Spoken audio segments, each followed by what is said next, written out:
வணக்கம் தமிழகமே. எல்லாம் எனது தமிழ் உள்ளங்களுக்கும் நெஞ்சங்களுக்கும் எனது பணிவாய்ந்த வணக்கங்கள். நான் இன்னைக்கு பேச போகிறது தமிழ்நாடு எலெக்ஷன் பற்றி தான். ஏன்னா வருகின்ற சட்டமன்ற தேர்தலில் 23ஆம் தேதி அன்று வருகின்ற எலெக்ஷன் தமிழகத்துக்கு முக்கியமான ஒரு நாள். அது அனைவரும் போய் வாக்குச்சாவடியில் ஓட்டு போட வேண்டும் என்று இது ஜனநாயகம் உரிமை. எல்லோரும் உங்கள் வாக்குகளை யாருக்கு வேணுமாலும் செலுத்தலாம். அதே போல் இப்போ டிவிக்கு டிஎம்கே எதுக்குத்து, டிஎம்கே ஏடிஎம்கே எதுக்குத்து, இன்னொரு மற்ற கட்சிகளை எதுக்குத்து. அவங்களெல்லாம் ஒன்று சொல்கிறேன், ஏடிஎம்கே சரி டிஎம்கேயும் சரி யாராலையும் ஒழிக்க முடியாது. ஆனால் கண்டிப்பாக ஆட்சி மாற்றத்தை மட்டும் கொண்டு வரலாம். இது ஆட்சி மாற்றத்துக்கு ஒரு டைம் 2026. எல்லா தமிழ் மக்களும் எல்லோரும் ஆலோசனை செய்து எந்த கட்சிக்கு ஓட்டு போட்டால் தமிழகம் மாறும், மாற்றம் வரும் என்று நீங்கள் கண்டிப்பாக யோசிச்சு.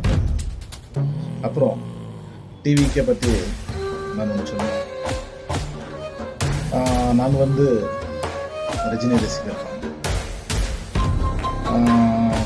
விஜய் ஃபிலிமில் நடிச்சார். எனக்கு ஆரம்பத்தில் விஜய் நடிக்கும்போது எனக்கு ஒரு இஷ்டம் இல்லை.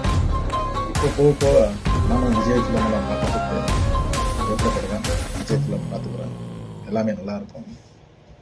அதே போல் நம்ம சூப்பர் ஸ்டார் ரஜினிகாந்த் அரசியலுக்கு வரேன்னு சொல்லிட்டு வரல. அது அவரோட இஷ்டம்.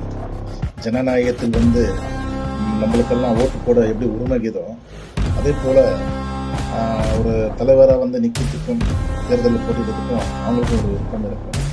ஆனால் வரேன்னு சொல்லிட்டு வராத ரசிகர்கள் கொஞ்சம் ஏமாற்றம் அடைந்தார்கள்.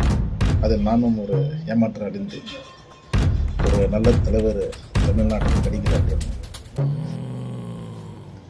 அதே போல் விஜய் ரசிகர்களுக்கெல்லாம் வெற்றி கிடைச்சிச்சு. விஜய் எப்போ நான் அரசியல் வரேன்னு சொல்லிட்டு எல்லா தொகுதியிலும் தனியாக போட்டி போட்டு அதுக்கே விஜய் ரசிகர்கள்லாம் வெற்றி கிடைத்து விட்டது. அதே போல் தமிழ்நாடுக்கு வெற்றி கிடைக்கணும்னாக்கா தமிழ்நாடு இருக்கிற மக்கள் எல்லோரும் சேர்ந்து கொண்டு 23ஆம் தேதி அந்த ஓட்டில் உங்கள் வெற்றியை காட்டலாம். அரசியல் மாற்றத்துக்கு எந்த கட்சிக்கு போட்டால் உங்களுக்கு தமிழகத்துக்கு வெற்றி கிடைக்கும் என்று ஆலோசனை பண்ணி உங்கள் வாக்குகளை நீங்கள் செலுத்தலாம். எனக்கு தமிழ்நாட்டில் ஓட்டம் இல்லை. நான் இருக்கிறது பெங்களூரில். தமிழ்நாட்டில் எனக்கு ஓட்டு இருந்துச்சுனாக்கா கண்டிப்பாக இந்த 2026 தேர்தலில் என் ஓட்டு நான் விஜய்க்கு தான் போட்டிருப்பேன் கண்டிப்பாக. ஏன்னா எங்கள் பெங்களூரில் நாங்கள் எல்லா கட்சிக்கும் வேலை செய்துக்கிறோம். கட்சிக்கு வேலை செய்வதும் ஓட்டு போடுவதும் அவங்க விருப்பம். ஆனால் இப்போ இருக்கிற சந்தர்ப்ப சூழ்நிலைக்கு தமிழகத்தில் எனக்கு ஓட்டு இருந்தால் கண்டிப்பாக அது விஜய்க்கு தான். எல்லோரும் யோசனை பண்ணி ஏப்ரல் 23ஆம் தேதி 2026 அன்று உங்கள் தமிழ்நாடு வெற்றியை நீங்களே தீர்மானம் செய்யுங்க. நன்றி, வணக்கம்.